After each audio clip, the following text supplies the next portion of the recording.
gente, eu sou Dario Pato e finalmente aconteceu o tão aguardado final feliz de Kelvin e Ramiro no último capítulo de Terra e Paixão do Valcir Carrasco, novela das 9 da Rede Globo, com casamento e tudo.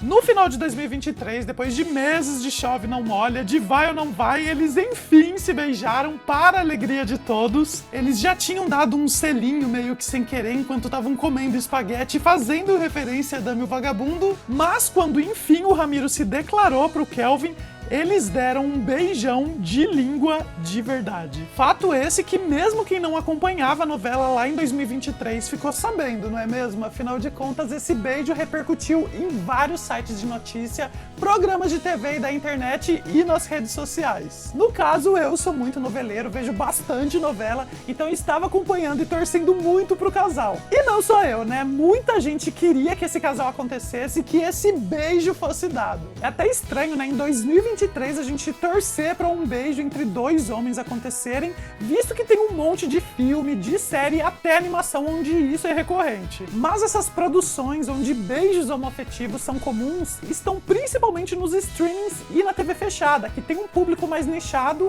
que procura especificamente produtos com temáticas queer e que já vai assistir esperando por isso. E assim, já faz alguns anos que a TV aberta tem mostrado casais homoafetivos na sua programação, tem mostrado beijos entre eles no horário nobre, mas infelizmente a gente tem visto uma certa regressão com relação a isso. 2023 foi um ano difícil para a comunidade LGBTQIAPN+, na TV aberta. Tem sido uma montanha-russa de emoções com relação ao que é exibido. Tem momentos que a gente está lá em cima, com a representação maravilhosa, normalizando casais homoafetivos e LGBTs em geral, mas tem outros momentos que parece que a gente voltou uns 40 anos no tempo, lá na época da censura e da ditadura militar. A Record, que produz bastante ficção, está principalmente focada em conteúdo bíblico, o que naturalmente já exclui a comunidade LGBTQIAPN+.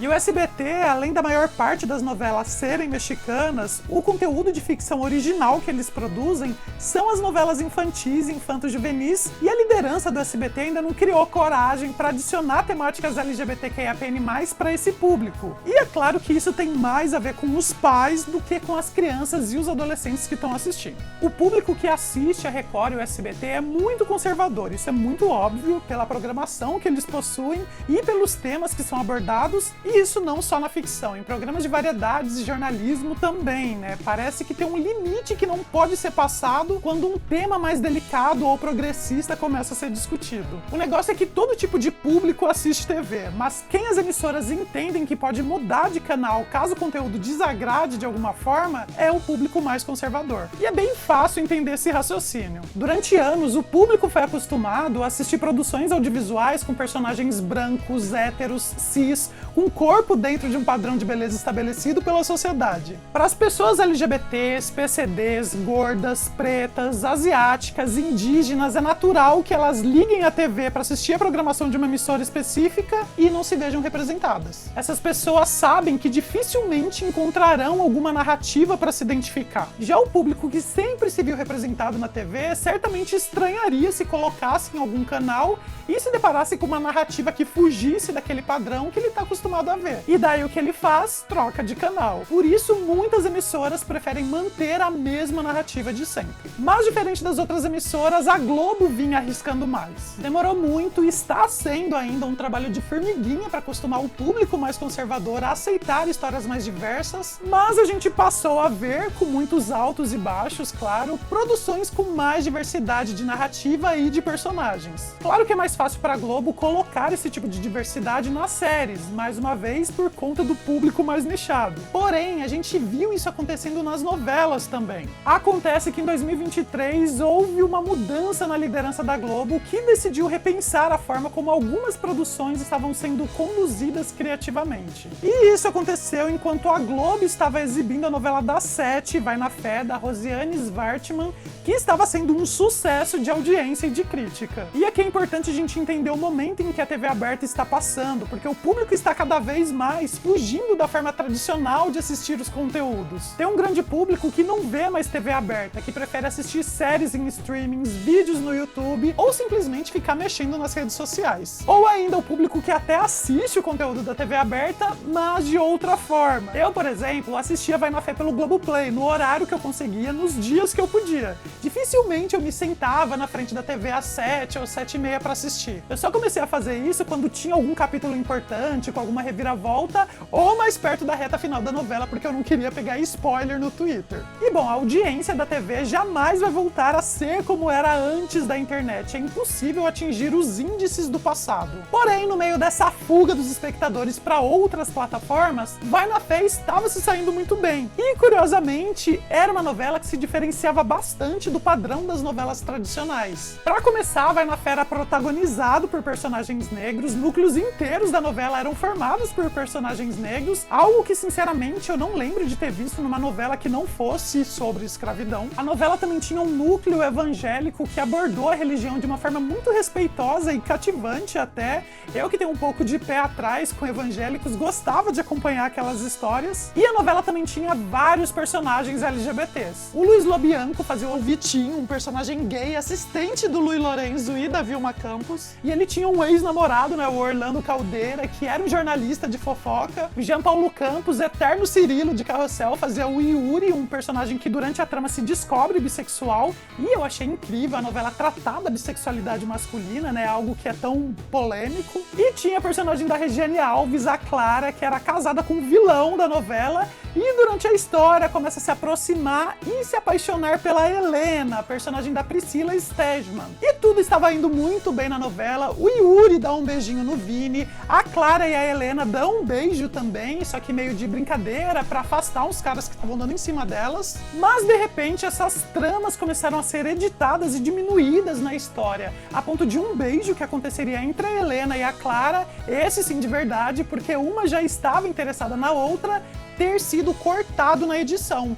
E como o beijo já havia sido anunciado na sinopse do capítulo da novela, todo mundo estava esperando por ele, e quando ele não aconteceu, eu queria entender o que tinha acontecido. Então muito se especulou sobre o motivo desse beijo não ter ido ao ar, tanto nas redes sociais, sites e perfis de notícias e programas de fofoca. A hashtag Queremos Beijo Clarena e Globo apoia a censura ficaram entre os assuntos mais comentados do Twitter no Brasil. E ainda no Twitter, tanto a Regiane Alves quanto a Priscila Stegman se manifestaram sem dizer muita coisa, mas já dizendo tudo que precisava ser dito. A Regiane Alves disse: devagar e sempre, um passo de cada vez para a construção de um futuro onde todas as formas de amor possam ser aceitas e celebradas. Já a Priscila escreveu: eu e Regiane Alves estamos muito felizes com o tanto de carinho que estamos recebendo de vocês. Obrigada. Que novela linda estamos fazendo, que história linda estamos contando. Feliz de fazer parte disso tudo. Então a Globo precisou se pronunciar e num comunicado oficial disse o seguinte: toda novela está sujeita a edição. Uma rotina que atende às estratégias de programação ou artísticas. Isso, inclusive, é sinalizado nos resumos de capítulos divulgados pela Globo. Mas mesmo com esse comunicado oficial, o que alguns sites de notícia informaram é que, supostamente, o corte teria sido uma ordem do novo diretor-geral dos Estúdios Globo, Amaury Soares, que assumiu o cargo que antes era do Ricardo Washington.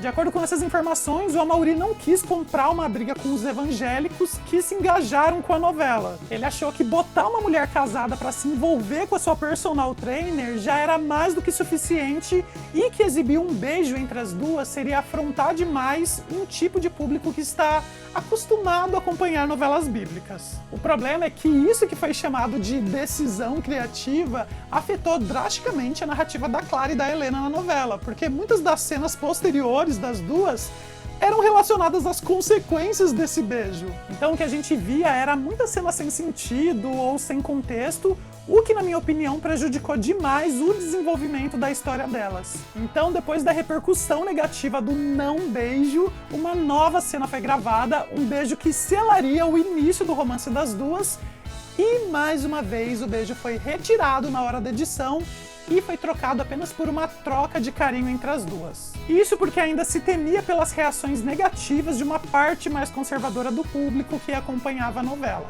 E ao mesmo tempo em que esses beijos eram cortados da novela das 7, também foi pedido para que a novela Terra e Paixão, das 9, maneirasse a forma de abordar o romance entre a Mená, papel da Camila Damião, e da Mara, papel da Renata Gaspar, que estava sendo desenvolvido na mesma época da Clara e da Helena. Até então, o Kelvin e o Ramiro tinham poucas cenas, apenas de um provocando o outro. Na novela das 6, Amor Perfeito, muito se falou também sobre boicote, onde o Érico, personagem de Karma Della Vecchia, que é um advogado que teve um caso com outro homem e tinha medo de se expor, acabou se apaixonando pela secretária e ficou com ela no final da novela. O ator Karma Della Vecchia, que produz bastante conteúdo LGBTQIAPN+, nas redes sociais, negou qualquer tipo de cura gay na trama e afirmou que sabia que o personagem era bissexual antes de começar a gravar a novela. Fiquem tranquilos, não se trata de cura gay. Na minha opinião, criou-se uma falácia por parte das pessoas que estavam se sentindo contrariadas por causa de questões em outras tramas. Por conta disso, resolveram atacar a bissexualidade de Érico. E além das novelas, a gente viu alguns cortes acontecendo também em séries e especiais da Globo, que até então a gente achava que estavam intocados. A série Aruanas, por exemplo, que na exibição no Globoplay tinha um beijo entre duas mulheres, teve a cena de beijo cortada quando o episódio foi exibido na TV aberta. E o especial Falas do Orgulho, que até então as pessoas achavam que seria exibido logo após a novela das 9, acabou indo ao ar depois do Tela Quente, próximo da meia-noite, num horário que boa parte dos espectadores já tinha ido dormir. Foi bem curioso como em junho, o mês do orgulho LGBTQIAPN+, em 2023 a programação da Globo foi bem tímida com relação aos outros anos na hora de falar sobre representatividade dentro da grade. Isso pode ter sido uma cautela pela reação que poderia surgir de dois lados bem distintos. De um lado, o público conservador que supostamente poderia se afastar da emissora, e por outro,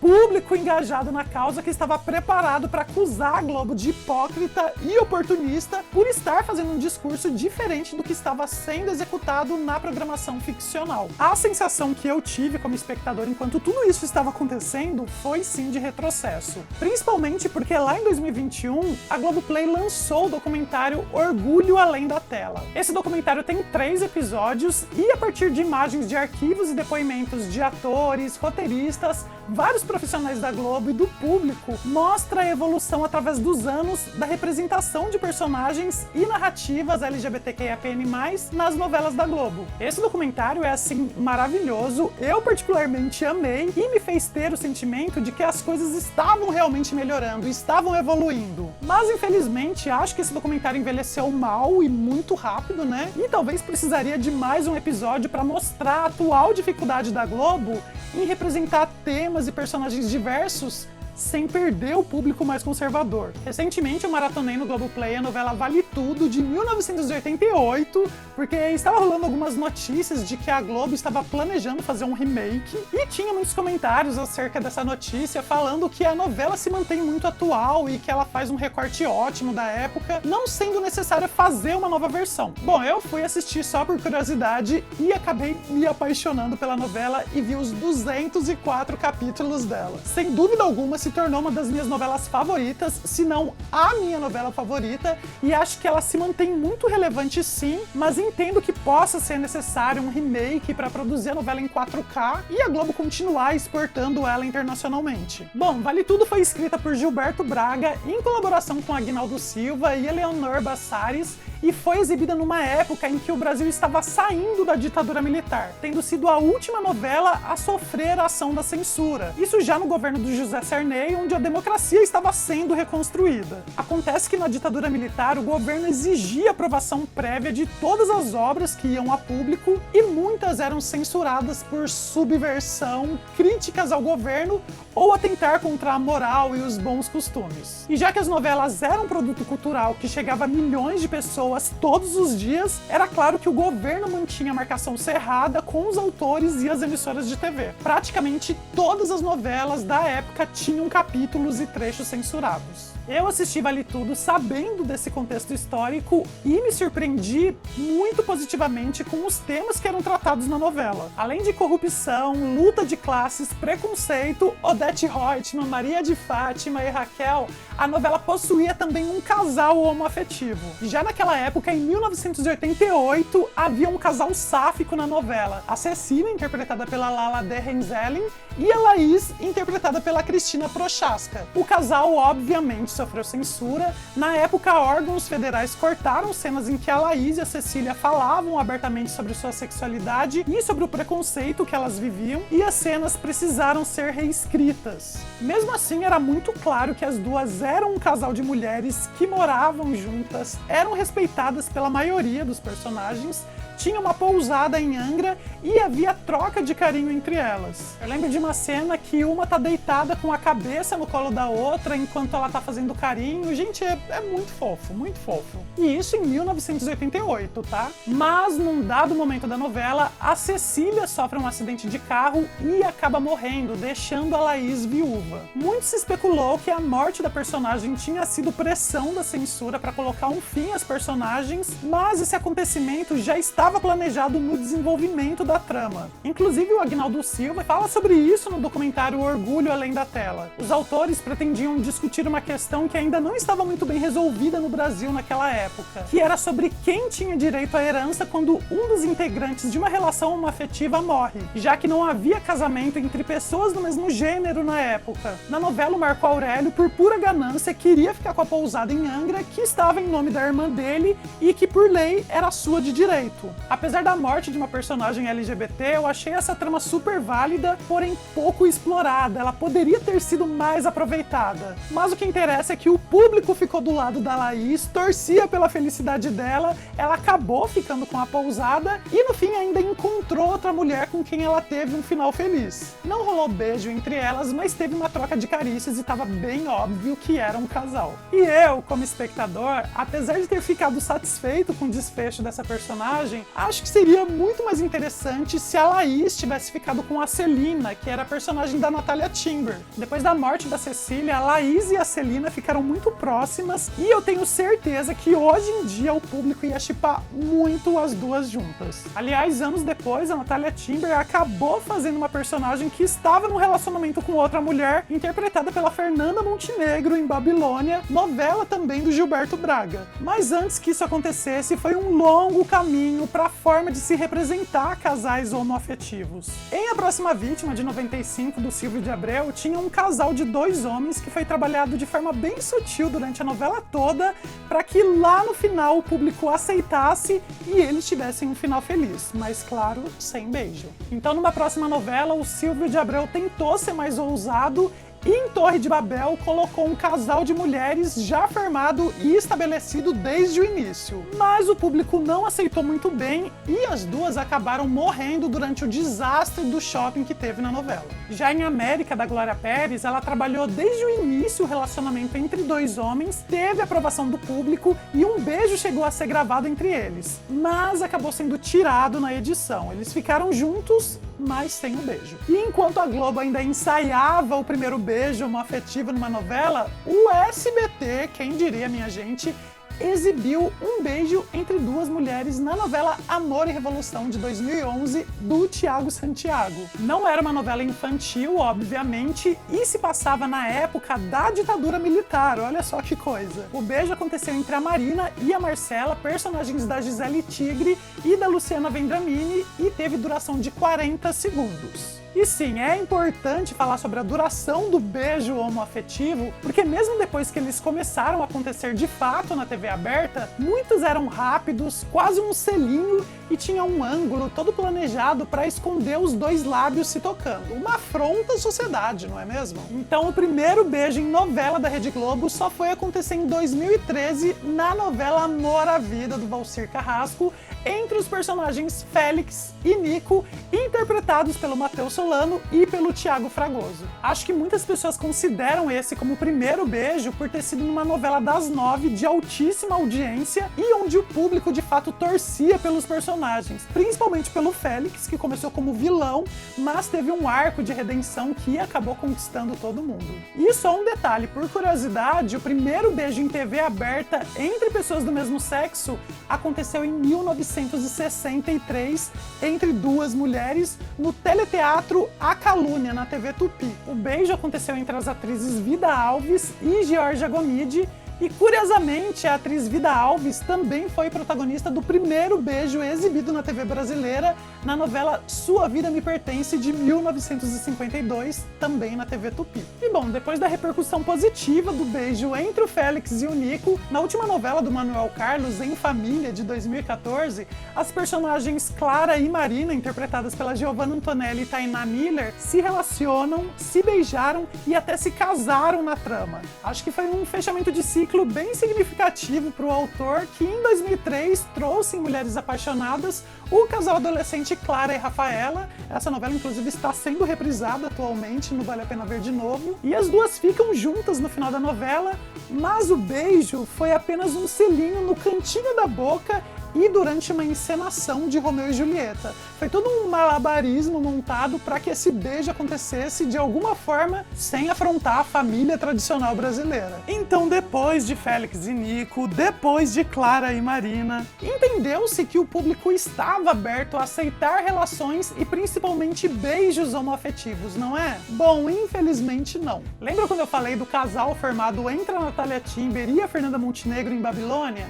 Pois é, elas apareciam como um casal desde o primeiro capítulo e já davam um beijo na boca, e isso foi muito rejeitado pelo público. E eu diria que nesse caso foi um misto de homofobia com etarismo. Pelos exemplos que eu dei, fica muito claro que o público só estava aberto a aceitar um casal homoafetivo se houvesse uma construção no relacionamento deles durante muitos capítulos. Se eles fossem apresentados desde o início, já como casal e trocando carícias, rejeição. Mas isso não impediu que outros casais homoafetivos tivessem suas histórias contadas. Casais homoafetivos continuaram a ser representados em diversas histórias, de diversas formas, em praticamente todos os horários da programação ficcional da Globo. Em alguns casos eram de forma mais picantes, como nas séries Liberdade, Liberdade ou Verdades Secretas 2, mas também tinha os casos mais simples e ingênuos, porém com muito engajamento, e um enorme fandom, como foi o caso da Lika e da Samantha em Malhação Viva a Diferença. Um casal formado por duas adolescentes com um beijo na boca, 5h30 da tarde.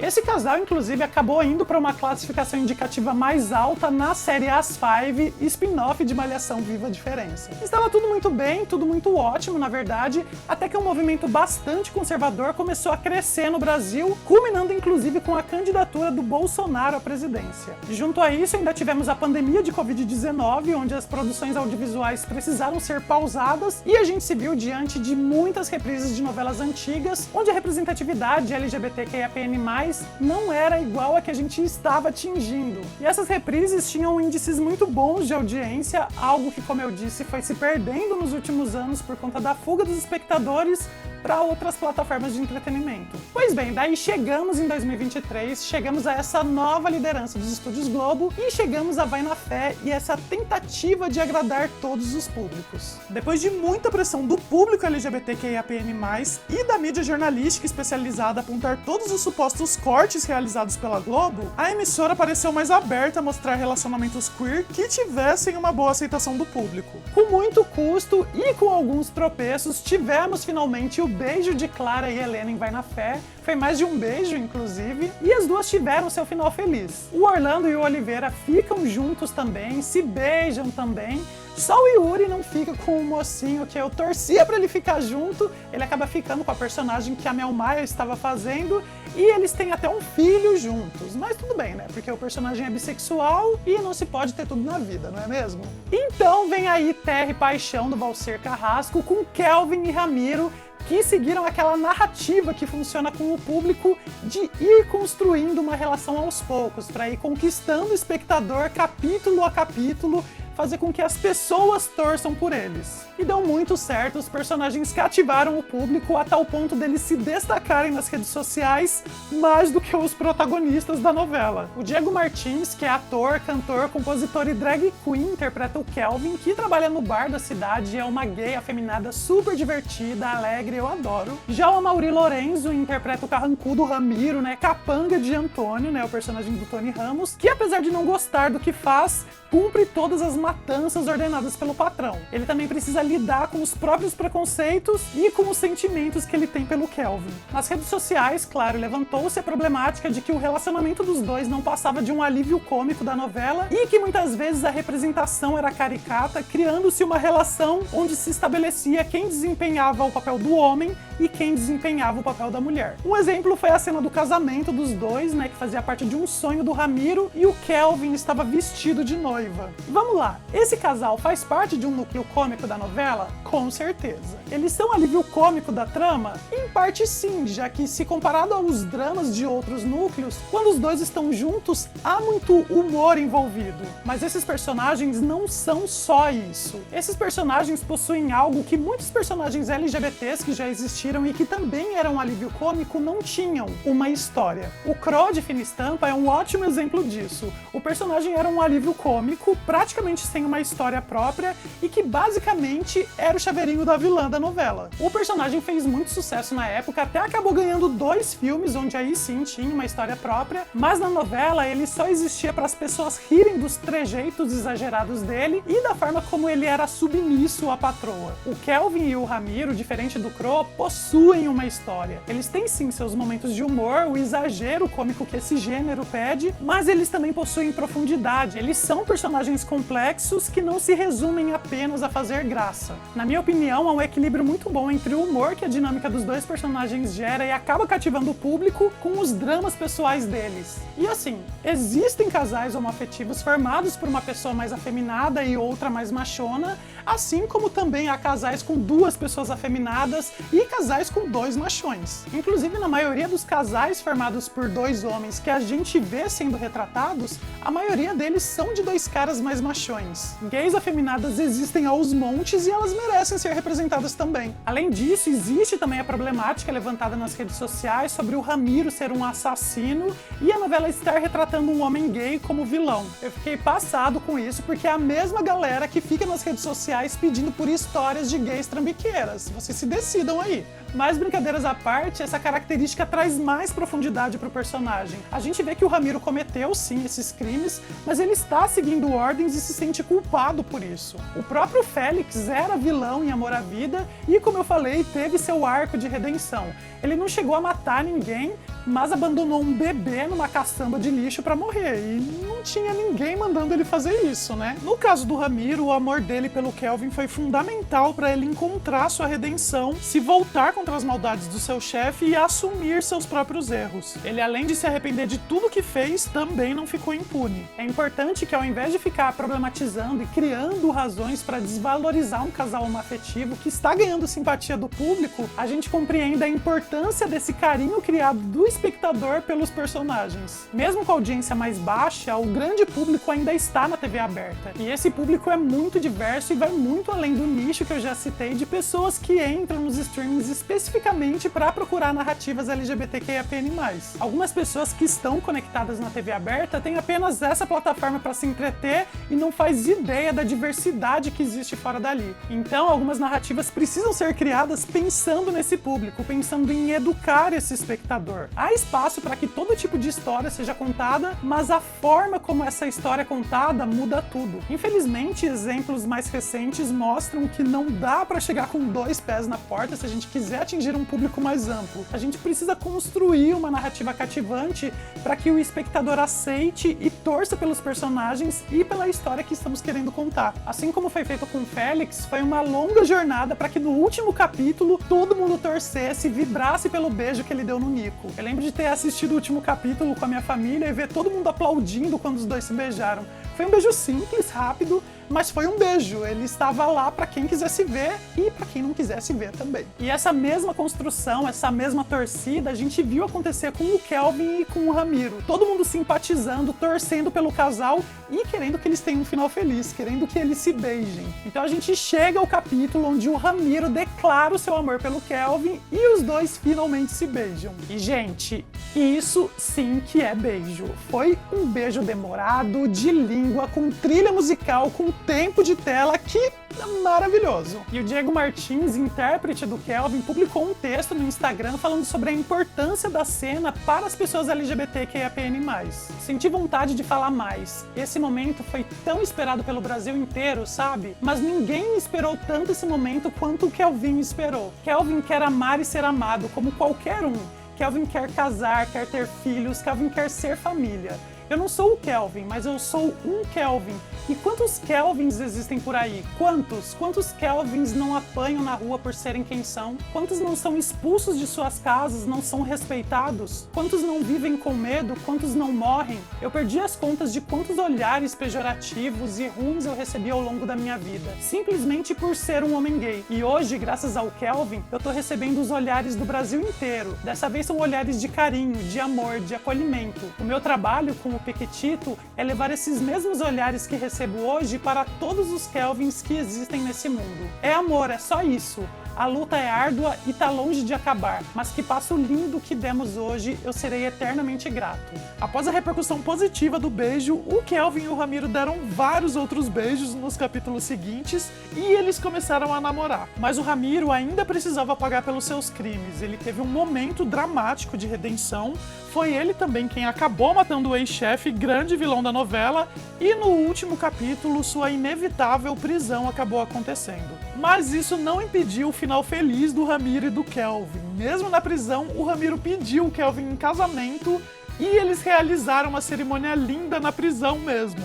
Foi o primeiro casamento entre dois homens numa novela das 9 e isso, claro, levou a internet mais uma vez à loucura. O casamento contou com mensagens lindas de amor de um pro outro e mais um beijo bem demorado. É um momento para comemorar sim, é um momento de exaltar essa cena para deixar claro para todo mundo que a gente quer continuar vendo diferentes personagens LGBTQIAPN+, com suas histórias sendo contadas. Inclusive foi a boa aceitação de Kelvin e Ramiro que fez com que o casal Mara e Mená de Terra e Paixão finalmente se beijassem também. Infelizmente a trama delas não foi aprofundada, mas elas tiveram um merecido e representativo final feliz. O Kelvin e o Ramiro caíram na graça do público por conta do humor?